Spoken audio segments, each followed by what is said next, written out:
Hello, and welcome back to Reverse 1999. So last time the conductress had a little rendezvous with some unknown individuals, and Samawise was following her. Let's see what this will lead then. And do not enter. The woods have eyes, and they see everything.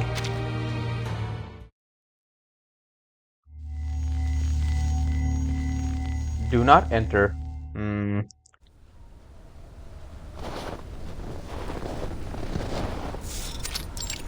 Nearby forest, temporary stop. Apologies for the wait. Who are your you? weapons? It's Iglika. Shadows part. Young men emerged, recognizing the conductress. They lowered the rifles. I prefer Corvus. It's more familiar to me. Are they all our people? Oh, is she helping in the war effort? She checks their faces, easing only when they see no stranger among them. Yes, no others. Just as planned. Piros's men are patrolling ahead. Piros. Good. Finish this quickly. The passengers believe we're clearing snow ahead of the train. Is Pyros holding up his end? Yes, he'll let you through when the train arrives. Good. And the cargo? In the carriage over there. In the woods. We've got horses to pull it over. This way. It'll keep you out of sight. What cargo are you transporting? At her words, the men hurry down the forked path by the tracks. Are you like smuggling weapons or something like that? Come on, follow us! She steps forward, but her coat hem is tugged. Conductress,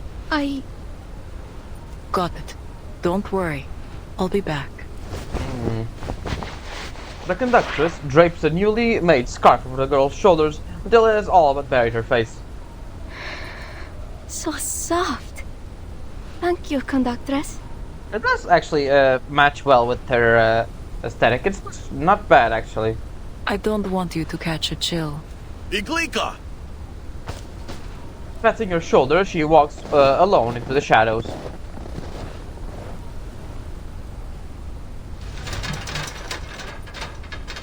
One, two, three!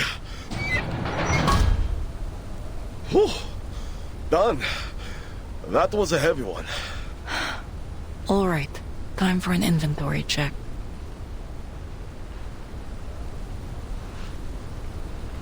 She's added another carriage? Oh, a whole carriage. Samawise blends into the dark shadows of the tree, examining the train. A new carriage is pulled and secretly attached behind the rear cabin. What's it carrying? Guns? Ammunition? Controlled substances? So that's why she said 13 carriages instead of the 12. You were not counting the locomotive, you were counting the one after. And those don't look like Serbian troops. She waits until the soldier disperse, leaving only two behind. Ima lowers her head and clutches her scarf. Then she suddenly collapses into her knees. Ima. Why bring Ima all the way out here? She really isn't doing anything. Oh, that's a sweet little CG over there. Screenshot time. So the snow falls constantly and heavy. Their figures lean together in the storm like ghosts rooted among the trees. In that moment, all else melts away. The world is only the two of them. I'm sorry. Shh. I know. What is going on Silly with you? girl. Shouldn't have gotten so close. What are they? Could it be? Is she I figured she was going to be the vampire. The investigator hidden in the shadows frowns as she keeps her Need to eyes. get confirmation. Well, that sucks. Freeze! Hands up! Where I can see them. She raises her hands. Turn around. Two soldiers stagger before her, faces ghostly and haggard, like two white flames drifting in the night. Good. Don't do anything stupid. What did you see just now? I saw... She flicks her toe, clicking a stone into one soldier's knee. Ah! He cries out, bucking to the ground. Good God, good going, Samwise. She lunges, seizing the weapon at the same instant. My turn now. Holy hell. Hands up where I can see them. And we're gonna fight the soldiers. Alright. I was wondering who we're gonna fight. Again, not this one, just the normal team. And it's nuke time. Greetings. I'm not even gonna bother with the Resection and get a good buff. lockdown. This should be enough. Though it may come with pain. Yep, there we go. The field work went smooth. I look forward.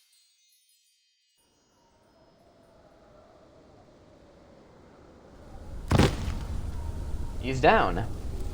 Two young soldiers lie unconscious in the snow. Something's wrong with these soldiers. Slow movements. Unsteady steps. Are they infected? And their faces. Oddly pale. No bullets in either gun. That can't just be a mistake. They're either pretending... I think they're infected, honestly. She checks their gear, empty rifles, unmarked tags, and trinkets that draw her eye. That thing, the Manus. Same shape and size. This looks to be the item the conductress gave that soldier at the station earlier. It was the painting, that picture that Samwise gave Rabuska earlier. Manus Vindictae. Finally you rear your head. She runs her fingers over the familiar symbol, then pulls her communicator from the coat and presses the button. Investigator Semmelweis to Foundation. Mission number 0073 MV.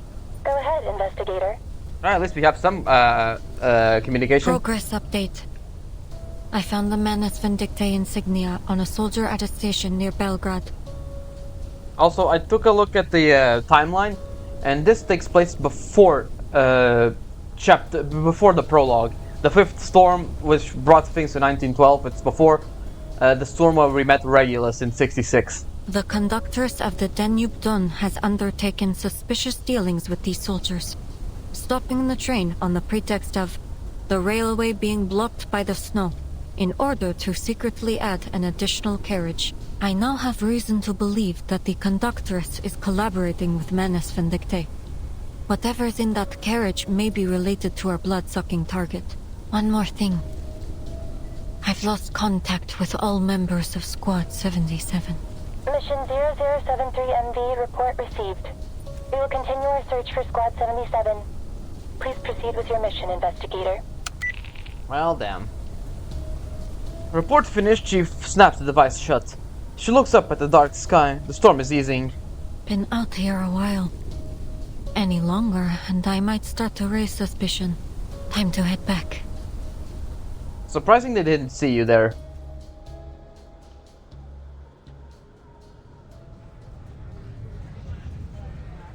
Time passes slowly. A few passengers stir awake in their with a stop. Some step out of the cabins, whispering in the darkness. All passengers, please remain in your rooms. The train is about to depart and we will reach the border checkpoint soon. The steward moves between cars, calming their unease. Between two cars, he sees one door ajar, wind blowing snow inside. Why is the door open? Wait a minute. There's something underneath. Oh no. A passenger leans there, coughing hard, drawing the attention of the steward.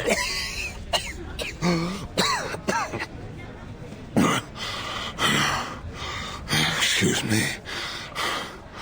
When is the train leaving? Oh no, we're leaving an infected in, I'm almost sure. Oh, apologies, sir. In about 10 minutes.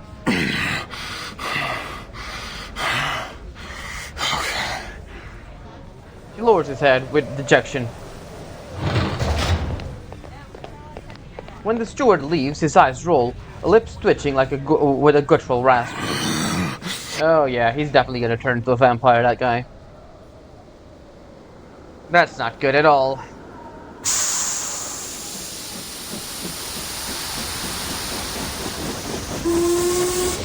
Low rumbles, drowned voices, shouts and strays sound in a train. The Danube dawn rolls into the storm. laden with passengers. Man, this is not good at all.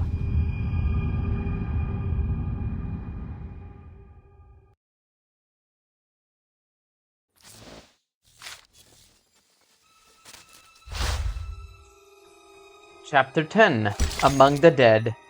That is not good at all. O child of shadow, within your mysterious tomb, I bid you to sleep in peace.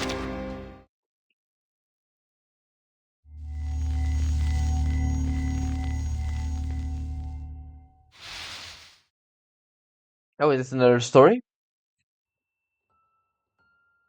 I always have the same dream.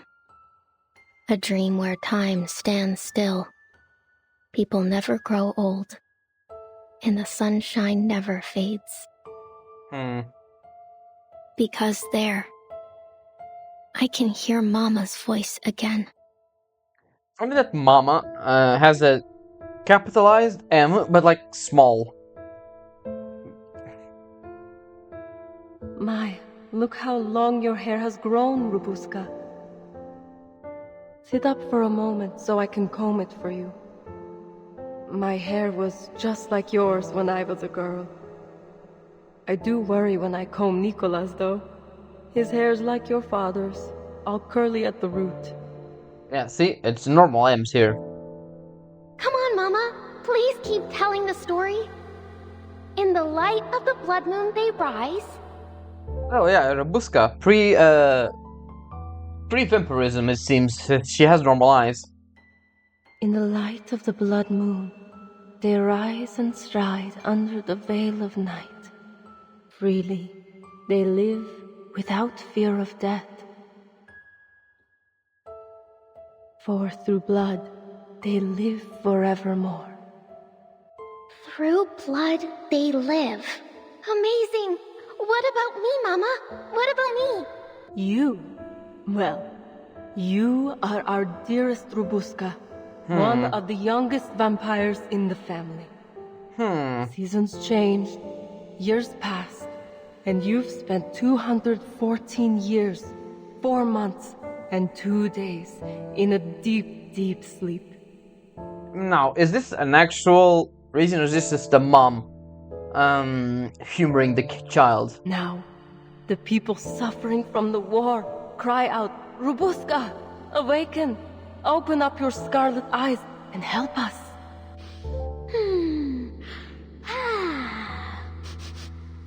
Is that blood I smell? Now, the great vampire Robuska has awoken from her endless sleep. Does anyone dare hurt my family? Never fear, Mama. Robuska's here to bite their necks and suck their blood. Yeah, she doesn't even have fangs, so I think this is just a... You silly thing. A mom, how do you say, humoring the kid. Have you forgotten? As vampires, we're not afraid of anything. Not even war? Not even death. Yeah, that one. And yeah, then she died. Run, Muska! Run! Mama! No! Oh man. Muska! Run! And she died. What are we fighting? The cemetery? What? Shadow of the past. Oh no. The past that can never be escaped. Mother's scream is behind you, and her cries grow ever fainter. Oh man, that is just...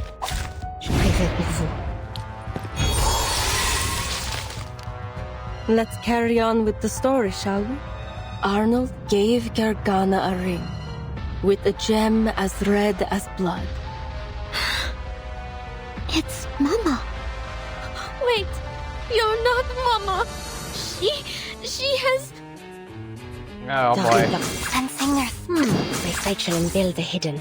Now is the time for repentance. Face the truth. Trust me, it won't hurt. This is well.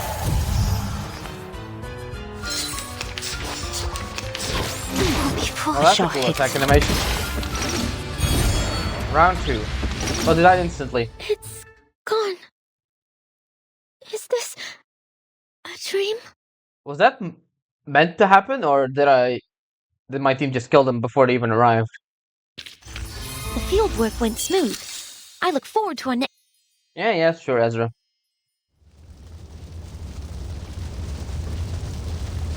I ran and ran. Away from the gunshots. Away from another burning village. I ran into the mountains. They protected me. Hid my escape. Then, I went to the cemetery. No one's following. And that's where she turned into a vampire, huh? They can't find me anymore. I found an old coffin. Cast aside. Forgotten. Just there. Abandoned by the whole world. I huddled up inside it. And I lived there. Lived with the worms. It smells like them. Like who?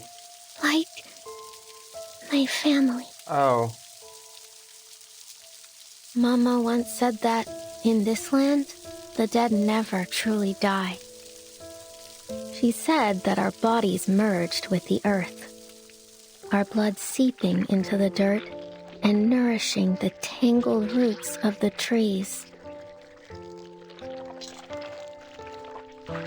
Yeah? And ever so quietly, we day by day become one with the world. So I wasn't afraid. Didn't struggle anymore. I closed my eyes, let the smell wash over me, and a warmth grew in my heart. Tatko. Mama. We were together again. Together again.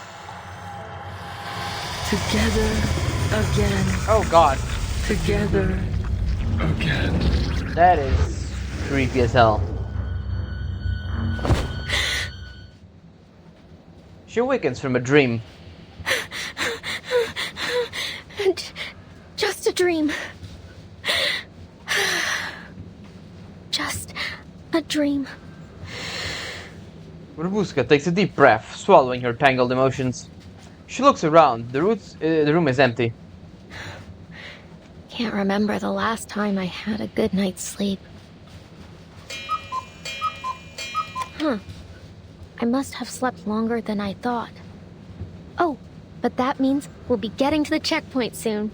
I'm as gone too. Wait! That means I've got a chance to get out of here! Again, where are you going? She takes no time to pick the lock again, peeking out like a wary cat. Yes, no one outside either. But before she steps out, she notices her dirty hands, poor contrast with her fine new dress.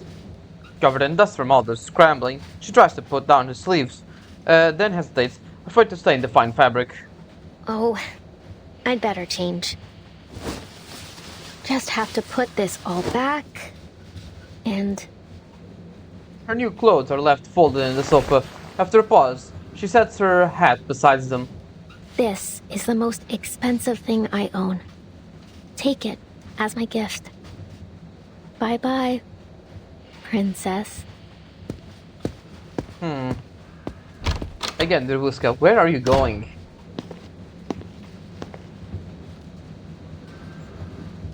The young vampire slips through the carriages. Most passengers remain asleep. The night is freeing yet oddly lonely. Quiet. Nobody's around now. Then I can have some fun by myself. She lifts her flute, letting notes keep her company. Just like the old days.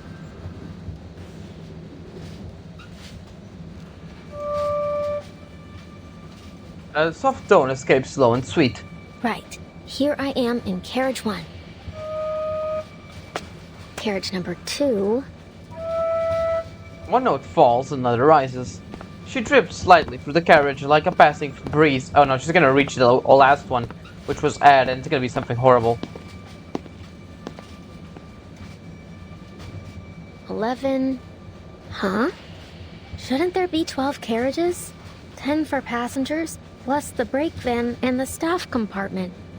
Yeah. There are 13 and now. how did this extra carriage get here? Oh no.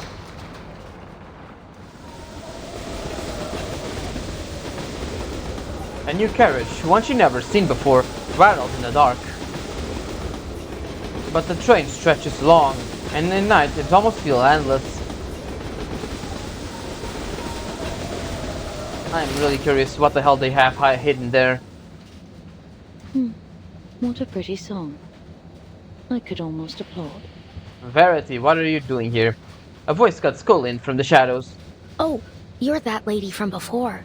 I'm counting how many carriages there are. This helps me with it. An interesting little game. From your hometown, I presume? She shakes her head.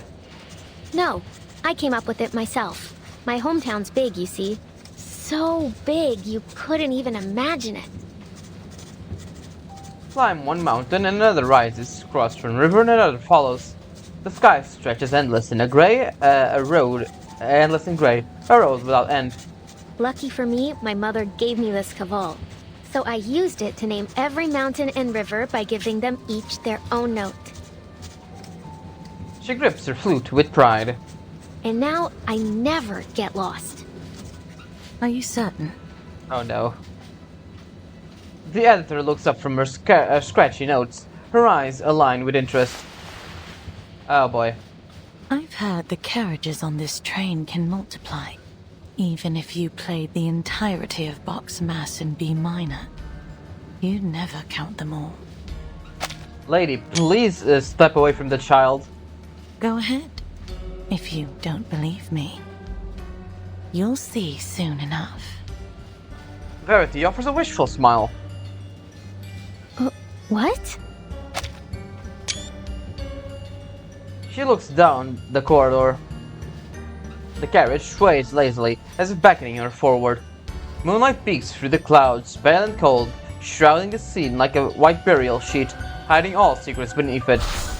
Ah, And there, in a carriage that never was, in that place that shouldn't even have existed, blood-red eyes blinked in the darkness. And the blood of those sorry passengers trickled, sweet and warm, into the throats of the red-eyed monsters.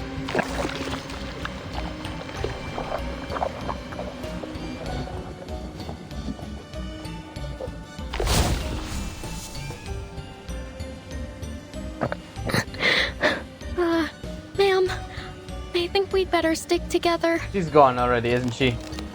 She steps back in fear, trying to find nothing there. Just an old iron door, swaying by itself, its hinges groaning, creak, creak. Ma'am? Oh. The girl has no choice but to face the darkness before her. Come on now. You're Babushka, the blood-sucking vampire. You're not scared of anything. You don't have to go there, just go back. Ah no, what is gonna be in there? She takes a deep breath and takes a brave leap. A heavy copper lock clamps the front door of the carriage, glinting coldly under the moonlight. Oh, locked again? Fine. Then I'll just unlock this one too. Open sesame. Just one push and she could slip inside. Babushka freezes. Holding her breath, she presses against the door, catching faint sounds from within. On one such night, a group of passengers awoke to the sound of crying. They followed it. Then, the crying turned to bawling, and the bawling to wailing, until they reached it. A door. That wasn't there before. Oh man, that's not gonna go well. Fear creeps over her. She turns to leave when a sharp gust throws the door wide open. The ancient groan of the door could wake anyone, or anything long asleep. Slowly, she lifts her head to face the darkness. Oh, it's refugees. I'm gonna guess it's refugees, not like it's like, yeah. Yes, you see, they're smuggling people. That's what is going on. I see. They're not gonna smuggle vampires. I see. Eyes flicker in the dark, like ghostly flames gathering in the night. Before she can scream, a hand claps her mouth, dragging her into the eclipsing shadows. That makes more sense, really. Since not everyone could go to the train, yeah, it definitely makes sense. They're smuggling refugees. Come on, let me grab that one. A song without an owner, who hums a lullaby in the midnight train. Passengers from car number 3 often come to me with their troubles, not over the tasteless stew or the unbearably chilly nights, but a sound, a crying that seeps through the partition that burrows straight into the brain. It feels as if the train itself has come alive, endlessly recounting all the pain its body has endured during the years.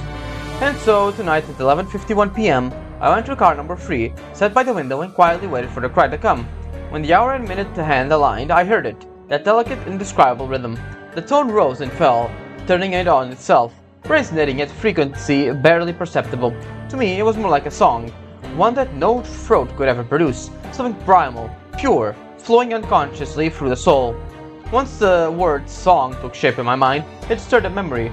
Along the Danube, there is an old legend of the Song of the Spirit. They say the most beautiful melody ever imagined by humankind was to pass through any physical barrier, the reach of its listener's uttermost consciousness.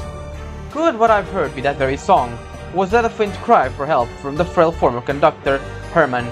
This decayed vocal cords vibrating through some supernatural force. Then, without the slightest warning, the singing stopped.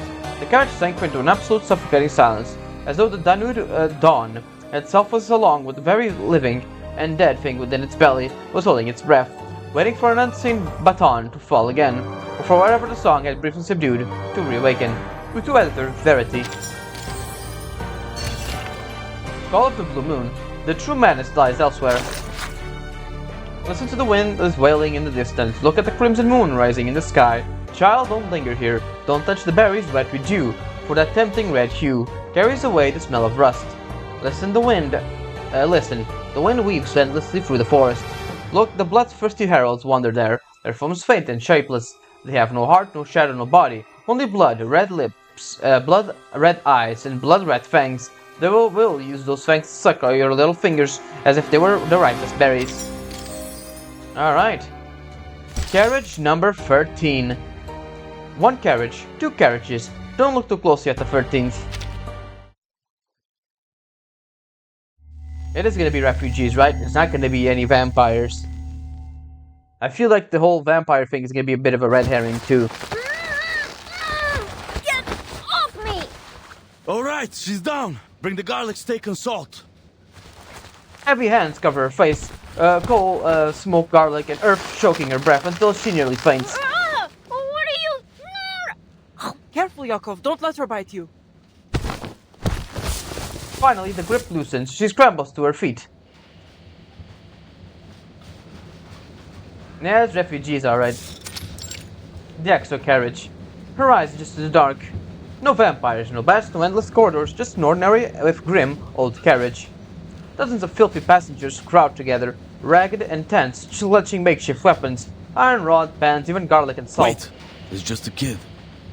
You're not a vampire, are you, young lady? Of course I am. You're looking at the heir of Dracula, the Impaler himself. They raise their weapons, all once more. Whoa. Let's not be too hasty. This vampire's already got a full belly. For now. Then tell us why you broke in here. And don't go telling lies. Robuska tries to step back, but the cold iron door blocks her retreat. Cut her some slack, Yakov. I don't think she meant any harm. A woman's voice calls out, gentle but firm. Rayhan, every time we try to act tough, you go soft on us. Maybe so. But what other option do we have? If anyone hears us and comes looking, we're done for. She's right. Let me go, and I won't say a word. I didn't see a thing. Promise. A child whimpers in her arms, and Robuska hesitates. The woman hugs him closer, soothing him. It's all right, Ivanushka. No need to be afraid. We've got our eyes on her. I'm not afraid. She isn't half as scary as those whiz-bangs. The boy leans against the woman, one sleeve hanging empty. How much longer will we be stuck here, Ray? Will we really go to Budapest? Oh man. Yeah, the implication that he doesn't have an arm. Damn. Rayhan lowers her head, stroking his hair softly. Of course we will, Ufakluk. Budapest? Then you're also... No words are needed, the scene says it all. That scent, too familiar, the nightmares return, always chasing her. Koyo! Koyo, don't fall asleep, okay? Gunfire still echoes, a village burns behind her. She clutches her brother, unable to look back at the ruins. Oh no. I can't feel my butt. Oh no, fucking hell, man. They're just a bit numb. It'll pass. You'll be fine. I'll get us out of here. Flames stare across the sky. A shell bursts overhead. I think I want to go home. It hurts, Bushka. It hurts so bad I can't. Oh man. You'll be fine, Koyo. All right. Your big sister's here. You're safe. You'll feel better tomorrow. You'll be better.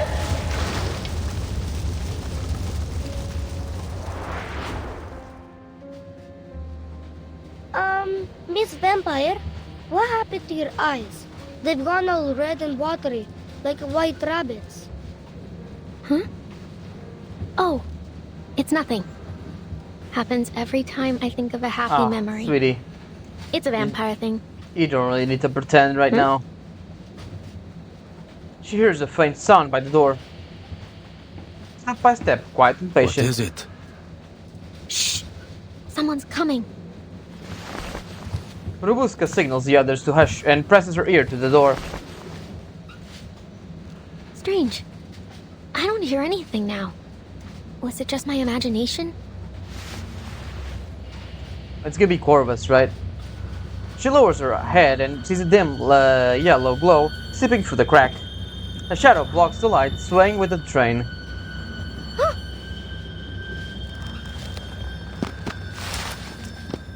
She turns in panic, but meets the gaze of a helpless boy. Are the bad men coming for us again? I don't want to go with them. His blue eyes look almost clean in darkness.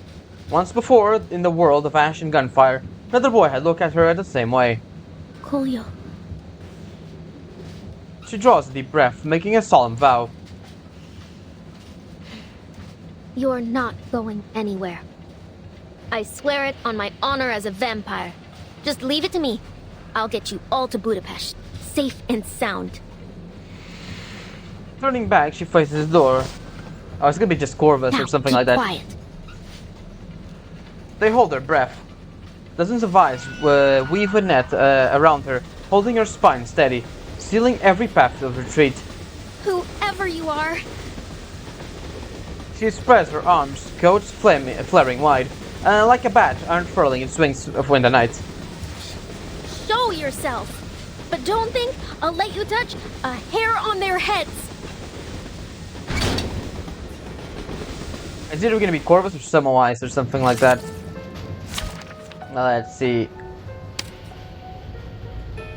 It's Semmelweis. Let me see. Reduce living crisis HP to below 50%. Cause... Please stand behind me. Yeah, see, it says the same dress and everything. Just, and Their this? thoughts, they say chilling. Agreed. That was certainly a choice. The truth. There we go. Can I give everyone a ride on It my would be back? funny if Samwise was the one that did the farewell. An effortless battle, yet the defeated refuses to wield. That's quite enough. I'm warning you. No fangs on the train, Robuska. Huh? What are you doing here? Hearing her name called in that familiar voice, the girl slackens her grip. Funny. I had intended to ask you the same thing.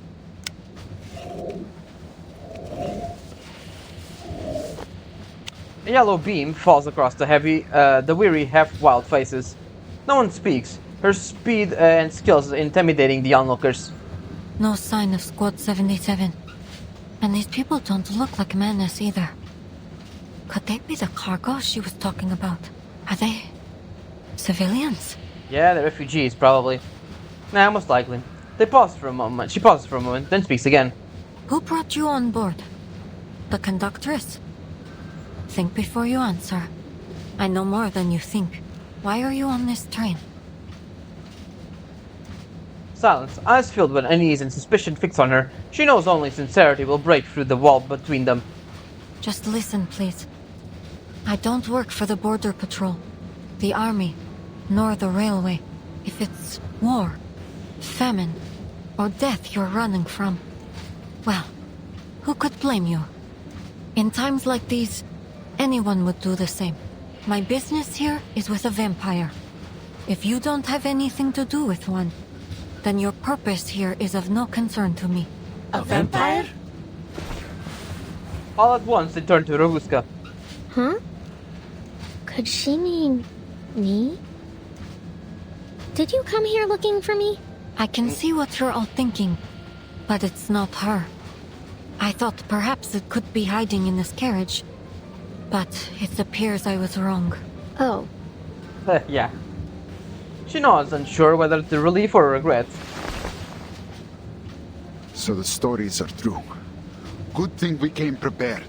That vampire. It won't find us, will it? Worried murmurs ripple through the carriage. Look, I'm willing to help you, but only if you give me some information about yourselves. After all, trust is a two-way street, right? I understand. Alright, we're communicating. Yakov surveys the faces, sighing under his breath. We're refugees. We come from all over. Someone offered us a way out and we took it. It's nothing more than that. We were told to wait near Belgrade station until the train stopped. They said someone would attach this carriage to the rear, and as long as we kept our heads down and stayed quiet, we could make it across the border. As for the conductress, she didn't speak much. She said there'd be people on the other side, people who'd feed us, give us medicine, help us start a new life in Budapest. That's the whole of it. She's taking a huge risk for you. Smuggling you across the border could put her behind bars. She asked for a fair price, I assume. I think she's doing this for free. The passengers shake their heads. No, nothing. Only that we keep quiet and never speak a word about it to anyone who doesn't need to know. Whoa. I never would have figured her for something like that. What's that menace insignia? How did she get it? And why did she give it to those soldiers? That is what I want to know too. And I can't forget that the rest of my squad has vanished without a trace. Samawise takes a glance outside, an unyielding screen of white snow. She checks her watch. We'll be reaching the checkpoint any minute now. Her time is short. As to confirm her calculations, the train begins to slow.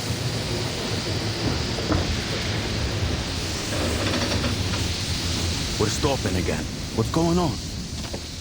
Yakov presses closer to the door, peeking through the crack. His eyes suddenly brighten. You're right. It's the border checkpoint. Good news, folks. By tomorrow, we'll be out of the country. Let's see if it's gonna be that simple. I don't think so. To be continued. Oh man, how the hell are they gonna go from here? And we still haven't found a farming node. Everything about it is basically just story. Alright, let's port to part 12. Craneru. The conductress and some other people. 3 sips and the way home will be clear. This is a lot more suspenseful, I suppose.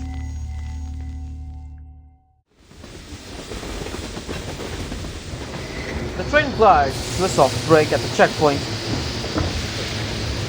The sweet steel beast breathes out the final belch of dark smoke before it stops.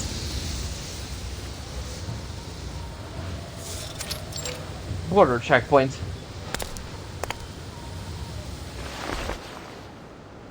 The Danube Dawn, operated by Vienna Pannonian Railways. 12 carriages. What are you going to do about the 13th? Date of arrival, November 30th, 1912. Location, Nika border checkpoint. Persons on board, 250. 50. The sound grows faint, looping over and over as if trapped in a prison of numbers. Oh, did they hypnotize him or something? Sir? The conductress steps forward. The soldier's face, pale as moonlight, looks freshly recovered from a long illness. Just the usual checks. We'll have you on your way shortly. Welcome to Nika checkpoint, conductress. Pyros, your chief officer. Where is he? I need to see him. Ma'am, he... What? His eyes drift before finally finding focus. He's expecting you. Said you'd know where to find him.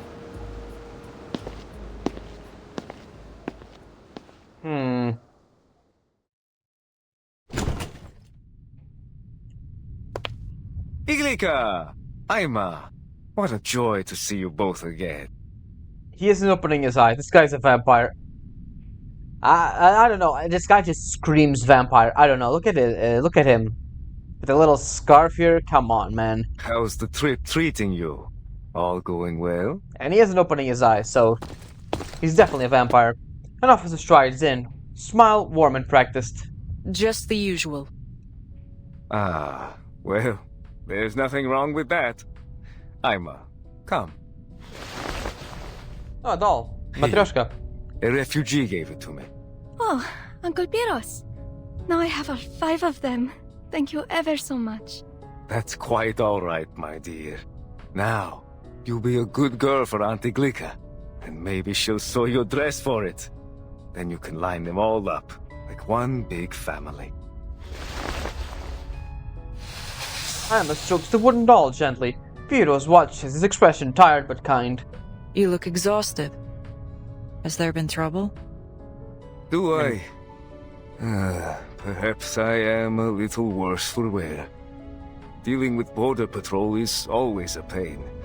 You know how it is. He continues speaking, while his eyes flick subtly towards the stewardess. Oh, yes. I just remembered. I still have to clean the windows on the dining car. Thank you again, Uncle Pyros. Aima pockets the toy with understanding, then turns to leave. The door shuts and the officer's smile turns sour. There are eyes on us, and not just some casual suspicion. I believe they may be professionals. I just received word that 2 of my men were knocked out while on patrol. Somehow, without alerting anyone. Whoever did it was well trained. Oh yeah, that was Semawise. Also, your men didn't have any bullets in their guns. Oh, that is to say, someone's sniffing us out, my friend. Oh, her eyes hit. To rule out any threat, I need to verify every passenger on board. Carriage by carriage. I am fully within my authority to stop this train at any time to conduct an investigation. She's connecting the wrong? dots. I know that look. You know who's behind this, don't you? I'll handle it. The St. Pavlov Foundation. You heard of them? Is he madness? She wastes no time. Oh, Iglika. You've met him already, haven't you? They're on your train as we speak. How else could my men have been ambushed in such an isolated location? You're harboring a snake, my friend, whether you know it or not. She's not after the cargo. As for the assault, I will handle it. I won't allow anything to jeopardize the mission. This train must reach Budapest. She dismisses his concern with a sharp wave. Makes me miss it. I'll never forget the day you stood up for me. It's thanks to you that they even allowed me to stay with the guerrilla unit. The officer narrows his eyes, mid-slipping back in the faraway summer. Things were simpler back then. All we cared about was the cause. About unity. And the Thracian Liberation Front. Fighting for a world where, regardless of race or bloodline, we'd all live as one great family. We crossed forests, trudged through the snow over the mountains, and turned the enemy's supply lines to dust. We scared those cavalrymen half to death.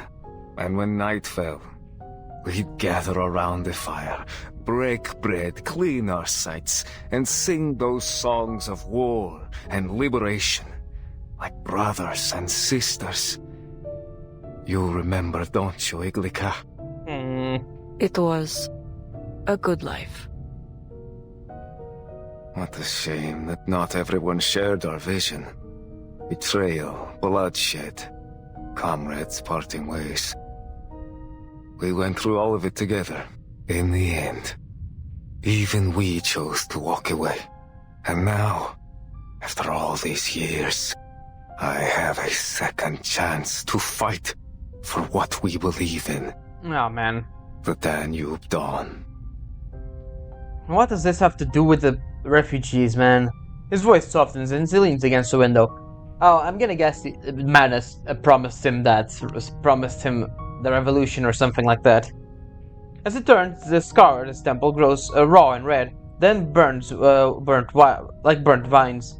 I've always felt we were kindred minds, you and I. I trusted you then, and I trust you now. I won't take any action against the Foundation. He pauses. On two conditions. Of course. First, the train mustn't leave until morning. We need it here long enough to go through some procedures and put together a justifiable account of the assault. Procedures? You mean... I'm getting there. Second, I need to conduct a full search of the train. Same old talk. Stops, papers, inspections, it never ends. The train's already been searched. You'd only raise more concern with the passengers. I can provide you the passenger list if you must check. Piros shakes his head.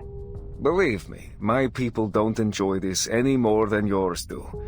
But word has gotten out. It's only a matter of time until people start asking questions about the attack.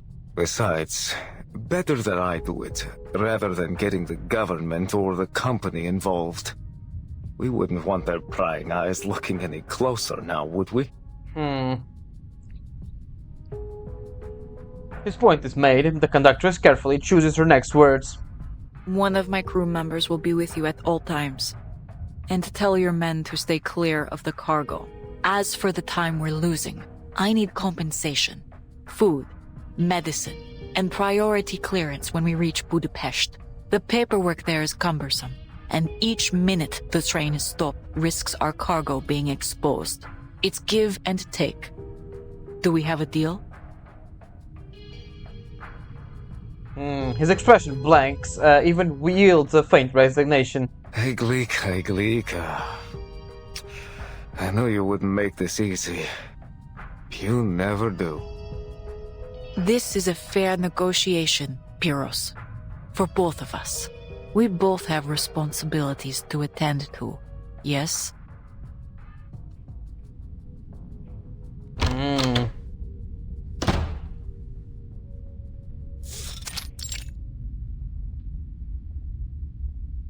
The door creaks open. The conductress leads her steps firm, face lightened by the unusual ease. Pyros follows, neither angry nor content. Finally. Is everything alright? That was a long talk. Of course, sweetheart. I got a little carried away talking about the good old days. And I should know better than to challenge your boss at the bargaining table. He mutters complaints, then bends low, voice dropping. Listen, I'm sorry we haven't had the chance to talk. There's a lot on my plate right now. But when I'm done, I have another gift for you. Another? But Uncle Pyros, my closet is already bursting. Shh. This one's a secret. Oh no. You'll see soon enough. I swear to God, if you gave her the Manus mask... With a wink and a lazy stretch, he trails after the conductress out of sight. I have a sneaking suspicion that guy is part of the Manus. Just a sneaky suspicion.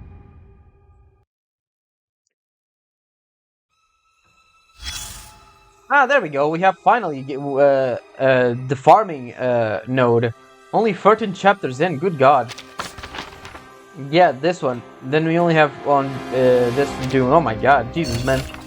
Echoes of the past. Recalling the past is the simplest way to hurt yourself. Damn. So I never do. So, where are you from? Huh? Trying to gather some basic information on the new recruits. Just curious. You've been with the guerrillas for some time now. Well, to answer your question, I suppose I forgot, or perhaps I never knew. I've been a wanderer ever since I can remember. That's when I heard a song drifting on the wind. It guided me here. I don't know where my home is either, but I have always wanted to find one or create one. So this guerrilla band is home to you. Is the home you're trying to build? Yes, the guerrillas welcome anyone who longs for a place to return to, just like they welcome you. I see. What? I hope we stand as one. Isn't that the Liberation Front's goal? Iglika, this will be your vision. You brought me into this home, and here every part of me has been embraced. We have to live on together as one.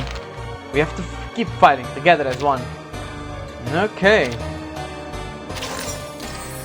Alright, we have time for one more, so let's go ahead and do part 13.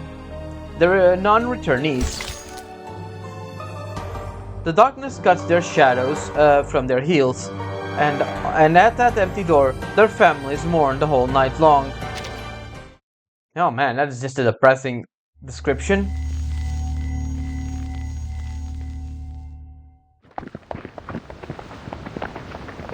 Outside the carriage comes heavy footsteps, followed by a wave of restless complaints. The extra carriage. You hear that? Boots. Sounds like soldiers. Could it be Pyros again? Pyros? An army officer. He's working with the conductors to get us out of here. A new name, a new problem. Samawise frowns. Come on, Robuska. Time to go. Huh? Oh, right! I'm supposed to be in Ima's cabin. I better not be seen here. Wait! Miss Robuska! Just about to leave, she turns back to face the boy. Thank you for protecting us. I hope I can be brave like you when I grow up. You're a good vampire. She can't help but smile as she leans down and pats his head. And you're a good boy, Ivanushka. Now listen, this good vampire has to go up front for a bit. But I'll be back soon with news from the other carriages. No one will hurt you. You got that? Not while I'm around. Here. Pinky promise. Well, we have a fight in this chapter, so in this part, so let's see what we're gonna deal with. She reaches out to her right hand to Ivanushka, holding her pinky. So Ivanushka lifts his good hand, pinky finger locking with hers. The promise is sealed. I'll be waiting for you. You promised. Oh so God. Come back soon, Robuska. I hope nothing bad happens to this kid. Don't worry, I will. Look, I'll take this. She picks up the wooden stake at her feet and gives it a little shake. As a token of our promise. So you better hold the fort for me until I bring it back, alright? And nobody's gonna question why I have a wooden stake, Robuska.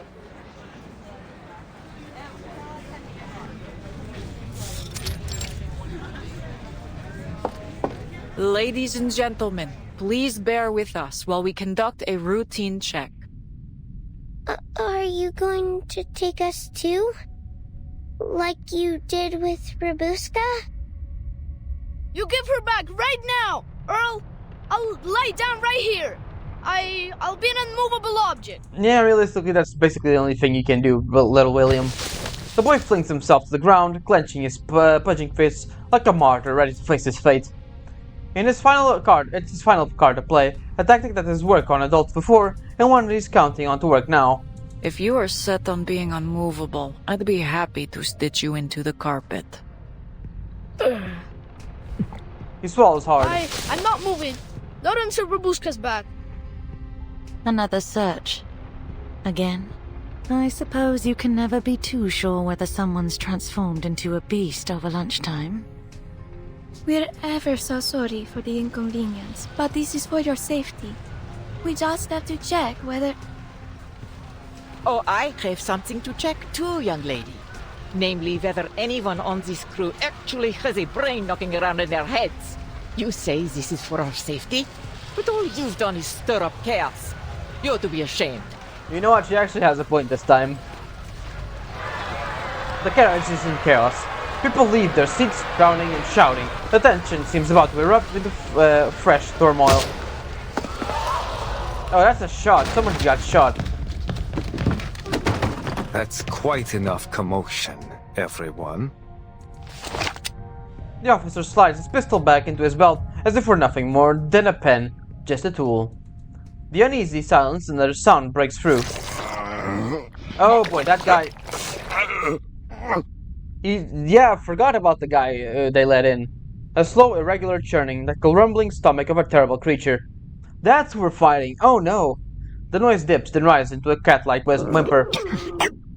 All eyes turn towards the pale-faced gentleman in the corner. What are you all staring for? That weren't me. Footsteps echo. Semawise strides through the gathered people in this quick pace, with Robuska trailing close behind. What are you two doing here? Please, allow me through. There's something wrong. She moves as she speaks, grabbing Arbuthnot's wrists and yanking it away. Watch it! I told you it weren't me! She shoves him aside and looks at the slumped stranger hiding behind him. Who are you? I didn't see you during the registration. Can you speak, sir? The passenger can hardly lift his face to meet hers. His face is chalk-like. Red streaks score outwards from his pupils. Then he opens his mouth, revealing a thick, black sea of blood swirling inside.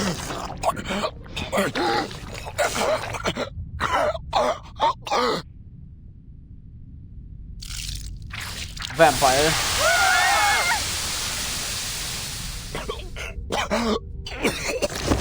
He collapses, choking on the blood, gurgling as he swallows it back down. The investigator kneels and pries open his eyelids. An infected? But this looks nothing like the usual symptoms. A mutation, perhaps? Oh yeah, there's an actual vampire here. Hold on! Would anyone care to explain this? What an infected? Infected by what? A pinch of cold, a dash of salmonella, and a spoonful of tuberculosis. What do you think? He's been bitten by a vampire. Vampire! And the only vampire they know of is Robuska. That's gonna be a shit show in its own. Overwhelmed with shock, the passenger faints. My Of course. goodness! A vampire? On this train? I figured those were just old stories. Oh dear. Looks like we've got an unwelcome guest aboard. Iglika, did that strange girl do this?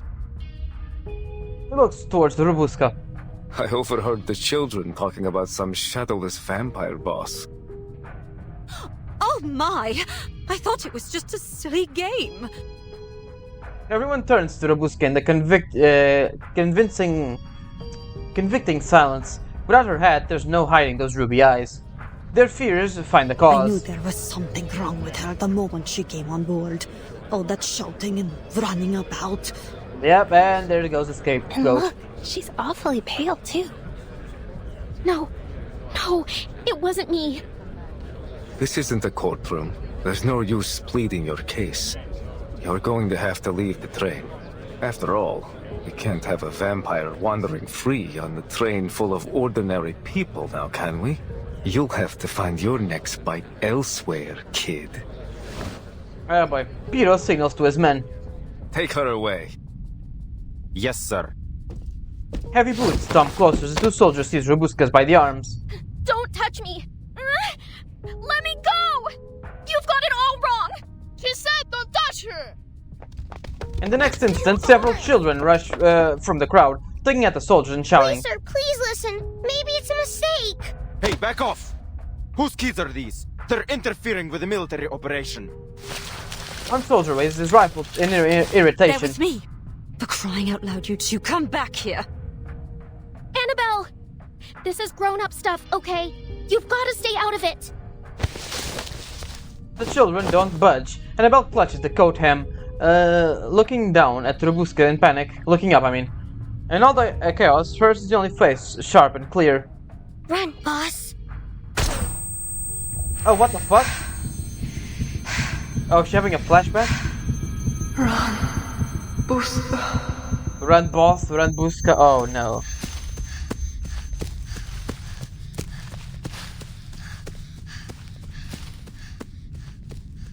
The air reeks of gunpowder. No one is hurt, but a jagged dent scars the ceiling. Last warning. Where are your parents? Oh god. In the chaos, a small figure breaks free and hurls herself at the soldier. No, boss! Robusca! Robusca locks into his arm, their fangs sinking deep in his skin, sucking as if to drain every drop from him. Put it down! Ah man, what a shit show this is gonna be. What? We're not fighting anyone? What the fuck? Ah, there we go. Weird. Greetings.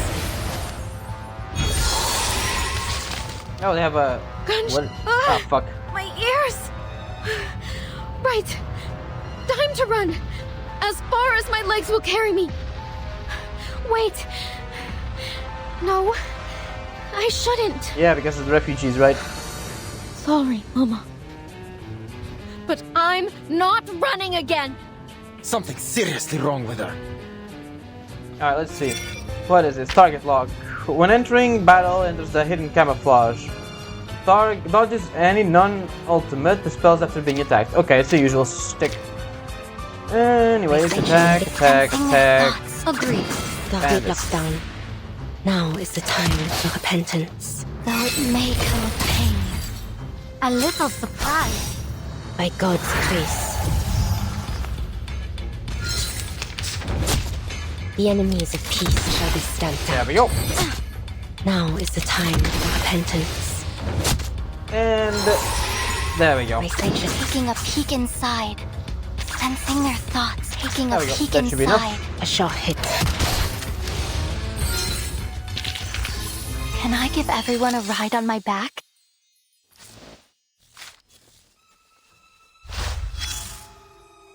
And I think after this it should be done for now.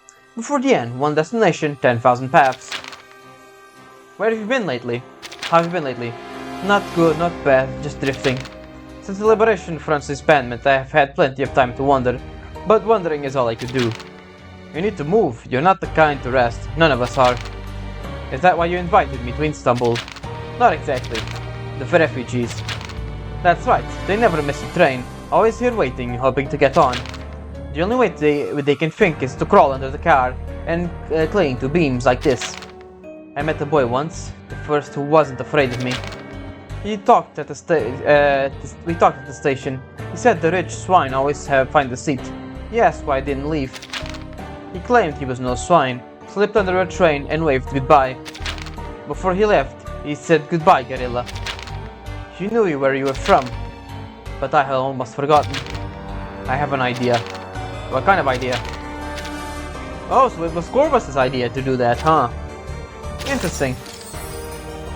And now everything's gonna go horribly wrong.